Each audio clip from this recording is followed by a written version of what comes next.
From the studios of KENW on the campus of Eastern New Mexico University, it's You Should Know, featuring the people and events of Eastern New Mexico and West Texas.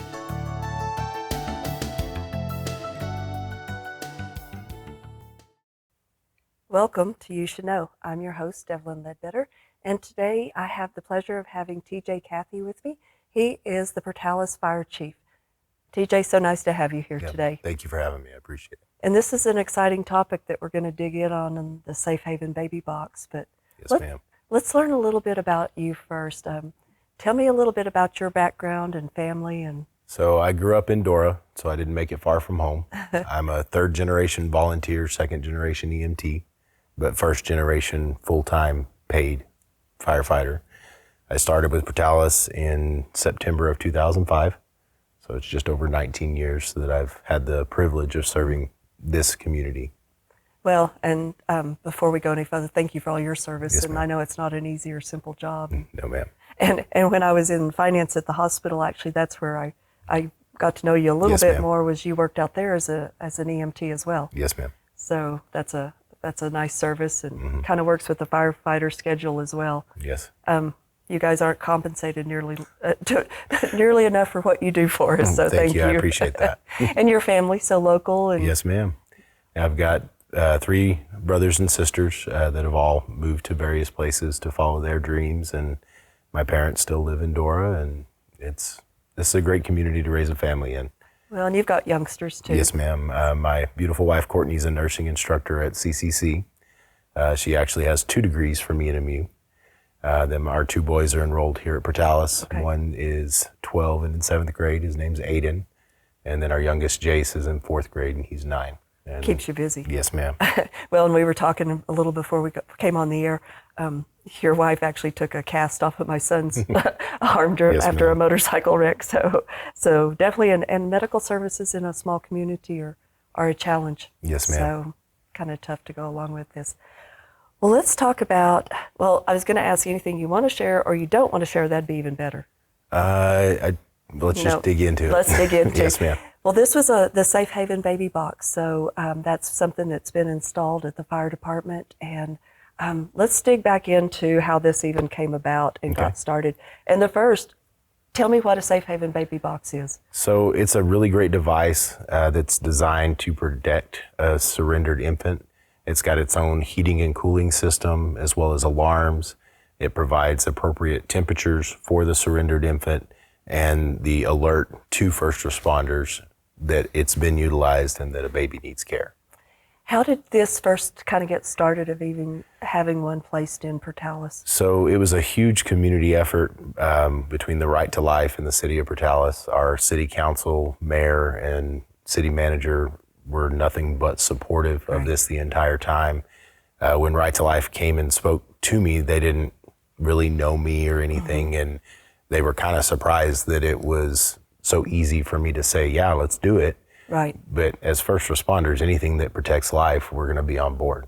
Well, that's the oath that you take. Yes, ma'am. And, thank you. You gave me a coin earlier, and my father-in-law was the fire chief in Texaco, and that was a volunteer position for 50 plus years. And what you guys do is amazing. So, I mean, that truly, no matter what position you take, it doesn't have to be political in the fact this is saving a life. Yes, ma'am. We're just about protecting life and property. You know, it was interesting. I dug in back on the lady's name, and you actually spoke with her when you were prepping. I had sent some questions. Yes, ma'am. And her thoughts, I mean, how did she get started? So it's a very tragic but a very good story. She was actually left as an infant, and that led her to build this initiative, started in Indiana. And it saved countless lives through this one little extra step that goes above and beyond for these infants. Well, and I think her story was the fact that she was her mother was raped, carried the baby, and basically just took her to a safe haven, which was a hospital. Yeah. And left her 1972, somewhere in through there. Yeah. Well, and it's well known that safe haven sites are hospitals, fire departments, police departments. But the extra added thing that the box does is it provides anonymity for someone in this situation that's at their wit's end, and it provides that little extra comfort that will hopefully save many lives to come. Right, right. And because, I mean, it's when you're making that choice, I would think, and luckily that's not something I've dealt with, but it has to be one of the most mentally and psychologically difficult choices, and you don't want the people's thoughts or views pushed on you when you're trying to make that choice. So you're in a very vulnerable spot. Yeah, definitely. And I mean, as first responders, the majority of us aren't trained counselors or psychiatrists or judges. We're not here to pass judgment on anyone. We're just here to protect life. But that makes it where you don't have to talk or even see anyone to do that. Well, and a lot of people have questions about what changes for us in the fire department or in emergency medical services. And really, it doesn't change anything. We treat and transport the surrendered baby to the nearest appropriate medical facility where they receive care from us and the nearest facility, and hopefully have a long, healthy life moving forward. Right, right. So if, these baby boxes, I believe I read, are we the 7th state that put one in? I'm not sure, but I believe so. Okay, and there's several located all through New Mexico. Yes, ma'am. I do know that there's in Espanola, Farmington, Hobbs, Roswell, Carlsbad, and us. Well, and we had a situation in Hobbs that happened, which is a community about 100 miles from here, and that was 3 years ago, I believe, that a young mother literally had put a baby in a dumpster. And so I remember following that all through the news, and they had a great situation where they installed one, and they took a baby in. Actually, they've saved 2. Have they had 2 now? Yeah, they've had 2 since the installation of their box, which is a huge testament of that anonymity providing that extra protection, not only for the person surrendering, because it may be the mother, it may be the father, it may be a grandparent. There's no way to know. But that extra anonymity saved those 2 lives and countless more throughout our country. Well, and the publicity on this is getting to be more aware. I knew working through the hospital that was a drop-off spot that people could do. The laws that go into making it, there's a 90-day, right? The child has to be less than 90 days. Can you give a little information about what the requirements are? The tests that are required to determine the approximate age of a kid is not something that we have the capability to do in the back of an ambulance. Sure. It's no different than any unattended minor for us in emergency medical services. If we can't get a hold of the parents or the parents aren't there, we transport to the nearest appropriate medical facility. The law does state if someone surrenders face-to-face, there's some specific questions that we're required to ask that follows our assessment process that we do anyway. But with the baby box, there's no one for us to ask. So we treat and transport and take care of the baby. Sure. Because, and you were talking about what had happened in the past of an example, and I'd like you to talk about that, of a baby that was left in a vehicle at a fire department. So Safe Haven has a lot of data on both the good and the bad statistics. And one of the stories that they brought up was in a small community that had a bunch of different fire stations back east. Somebody called 911 and said they left a baby in a blanket in the back of a pickup at a fire station. Well, I mean, even just in Roosevelt County, we have a bunch of fire stations, and our dispatch center serves all those fire stations. So if that took place, it would be a huge task to determine which fire station, if that information wasn't given. And our country's by far served at a higher majority by volunteers that come from their home or their work to the station to respond to a call. They're not there manning the station 24/7 like a paid service does. So if a baby's, there may be days before somebody would even find if they hadn't made that call, then with heat and cold and other things. Babies require a warmer temperature because they don't have the body mass that a child or an adult has.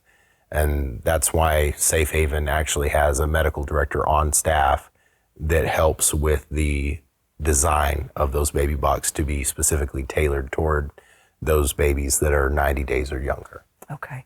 And I think when I was doing some research on this, the lady that that we talked about in Indiana, this is the company that her and her husband have put together and do this. Well, and Indiana is the first state to recognize baby boxes. And some of the data behind that is before 2016, they were seeing anywhere from 2 to 3 babies passing away from lack of care that weren't surrendered a year. Wow. Since the baby boxes, they've seen none. So that extra layer, that extra step that they took in their community, that many communities like ours are taking, has been proven to protect life and save lives. Right. You know, I looked up in on that website, and anybody interested, it's a safe baby box. It's sbbb.org. Yeah. And there's a ton of good information there. There's a crisis number that provides counseling. They have counselors on staff 24/7 that can provide counseling or provide information. There's also a map that you can click on your state, and it'll show you the location of all the baby boxes in that state or in that general area. It's a lot of great resources that not only just come from the website, but also when a baby's surrendered, there's a bag of information that falls at their feet. And they found that most people will pick something up if it falls. Right. And so that's the way they designed it.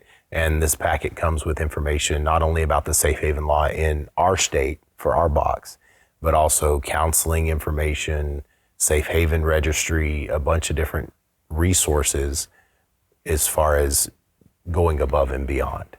And if that's right there, and if they want to provide medical history or things like that. Yeah, they can write it on the card, or they can register at Safe Haven, which is completely anonymous. It just says the site that they surrendered the baby and the medical information. So absolutely nothing ties back to them if they don't want to have that connection whatsoever. And it's a legal way to surrender a child with no legal, like the lady in Hobbs.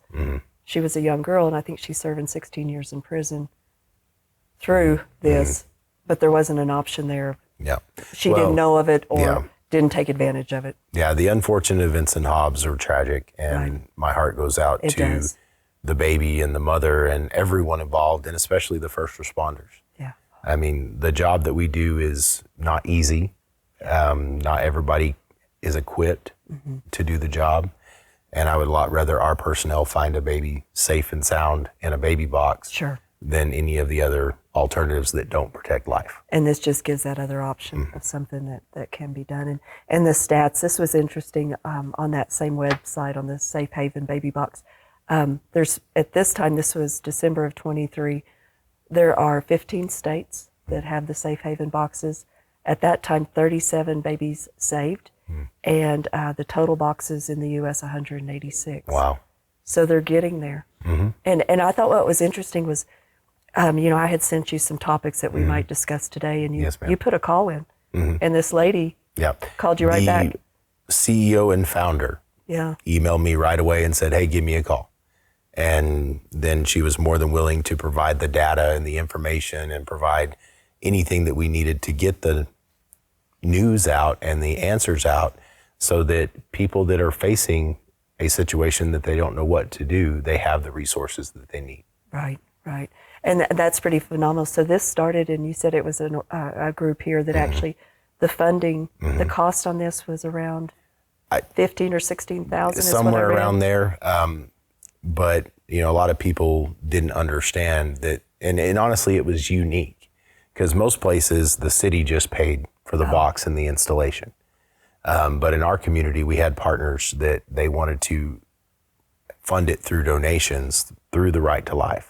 So the city of Portales entered a agreement with the Right to Life for that, and it didn't cost the city of Portales anything. The contractors that did construction donated their time and materials, the electrician, the alarm system, everything was just a huge team effort by all the great people in our community. That speaks highly of everybody just wanting to give an option there. Yes, ma'am. And the box, it's located, you said it's located on the outside part of the fire department. Yes, ma'am. So our Station 1's located at 301 South Avenue C, and the box is located on that South Avenue C side. Okay. And not visible? It is visible. Not easily. It's in a great location, because our station was built in 1986. We didn't want the box to come into the apparatus bay to where it's only heated, not cooled. Okay. The best location that we had is where it comes in off of Avenue C into our main office, to where it's not only heated and cooled, it's also in a heated and cooled room. Okay. And that was the best location with the layout of our station that we had. Okay. And tell me this, are there cameras? I mean, you said it's anonymous. Yeah. Are there cameras or anything on there? We don't have any cameras facing that side of the station to protect that anonymity. Okay. So nothing recording, and so if somebody, and typically I would think somebody probably would do this when it's late of a day or night. Or the statistics are varied. When they first came down, it showed that it would be late at night or early in the morning. Mm-hmm. I still tend to think in our small community that it'll probably be that, but it's going to be available 24/7. That way there's not a open and close sign on it. It's going to be available anytime for anybody. Okay. And so, and then once a baby is placed, you said that a physical is given right away, right? Or you're checked over. Okay, so I'm speaking out of turn. So you're good. You tell me. Yeah, okay, so when the baby's placed in the box, it gives an appropriate time frame to maintain that anonymity, and then it alarms inside the station and calls our dispatch center. That way, they can alert us regardless of the operations of the day. If we're all out training and away from the station, we still get alerted. Okay. That's why we wanted that backup, and it has a backup to its backup. We want to ensure that if it's utilized, we get notified and then we respond. Mm-hmm. We had to do 7 days of consecutive testing on the alarm system and then weekly tests. And not only that, our personnel visualize the box and check it 2 times a day to ensure that it's functioning properly Good. And doing everything that it's supposed to. The really impressive thing is through our dispatch center, they can have us notified in about 1 minute and 45 seconds is the average through all the testing that we've done so far, which is very quick. Well, and you told me too, the alarm doesn't go off just right away. No, right? ma'am. It allows an appropriate time for them to protect their anonymity and not scare them. And it's not like it's not like 2 hours or something. No, just no. within a minute or two. It's just a very short time. But when we're testing it, that time frame feels like forever. And thinking of that situation, as first responders, we deal in scenarios. That's how we train. That's how we develop new employees. And so thinking through that scenario as I'm sitting there testing it, it feels like forever. But in reality, it's a short time. But if you're the person, and I'm thinking, that was an interesting thing you brought up. It might not be the mother. Mm-hmm. It could be the grandparents or a parent that, their child or grandchild has gotten in a tough situation and they know they're not capable of doing what needs to be done. Yeah. The other cool thing that the box does is it allows our dispatch center to press a specific button when they receive that call, and it has a mic inside the box. So they can hear what the baby's doing. The baby's crying, the baby's quiet, whatever the situation, and update us as we're responding, either from across the truck bay or from another call. And this was, the majority of these children are probably, I would guess, a really high percentage. They're not born in a hospital. Mm-hmm. So there's no tracking on that child at all. Yeah. Well, and that's the main reason that Safe Haven has them installed at hospitals or fire departments, just because of the need for that initial medical attention and treatment. Right, because at a hospital, of course, as soon as a baby's born, the assessment is done and all the things, and that hasn't happened on that situation at all. So once you get the call and a child has been placed there, what is the next step? So our personnel will begin assessing the baby and treating the baby if needed, and then transport to the nearest appropriate medical facility. Okay. Then we'll transfer care to that physician, and the standard process takes place. And at that point, then the hospital is going to handle it just like any other infant or child that doesn't have an adult there. Yeah. Okay. So they go through the procedure and hopefully find them a good home. Mm-hmm. So. Yes, ma'am. I talked with you. Adoption and things are very expensive, and that it's difficult, but this at least puts more children in there that gives a family an opportunity. So as far as I think it's really good that this site gives some information as far as getting some counseling and things like that. Did they provide training and things to your staff and yourself? So they went over the Safe Haven baby law with us and provided different scenarios that they've seen so that we could walk through those and determine. But in the state of New Mexico, we follow the state EMS protocols. And as I stated earlier, there's really no change from the difference of me being handed a baby versus me taking over care in the box. Okay. So there's really wasn't a whole lot of training other than some small specific things, but they were very active in providing information and are always available, as you mentioned earlier with Monica Kelsey reaching out to me for a phone call. Right, right. Something else, when the protections that are in place, I don't know, and I know you're not an attorney, but is there, with the pamphlets and the information, if you do provide that, is there a recourse as far as a person changes their mind? So that would all follow the standard process through the CYFD and through the court system. We don't have the ability to determine that, hey, this baby is this person's. Right. I mean, we can't know. So the only thing we can do is transport and then work through the process for that baby to either be returned or through the standard process. But if someone is giving a thought that this might be an option for them, they probably could go to that the Baby Box website and probably get some counseling and some information, or at least given some direction of where to go. Well, and all the information on their website's phenomenal, but the other thing is all the information that they put out into the community through the Right to Life, through other organizations, and they're not so dead set that it's only them that can provide resources. So they encourage people to reach out to any government programs that are appropriate, to churches, to the Pregnancy Resource Center, you know, a lot of different great places that have the same attitude of, we're just here to protect life.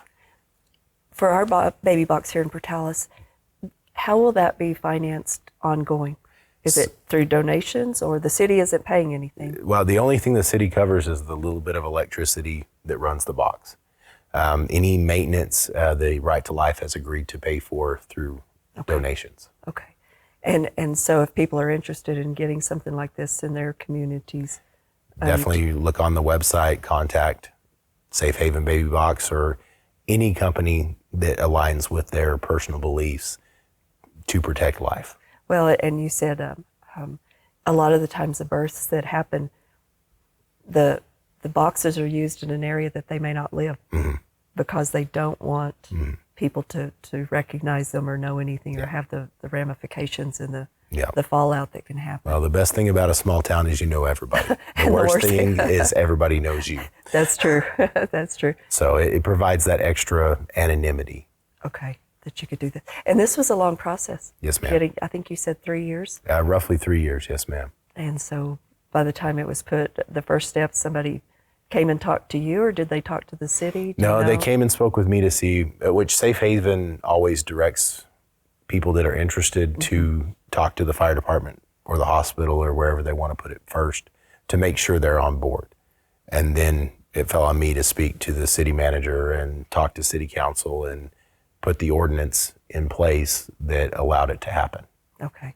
And so go through all the political hoops of getting it done, and then by the time it's installed, but it's there now. Yes, ma'am. So that's a positive for all communities. I don't think there's a negative to be seen. No, anything that protects life is a good thing. It is. It is.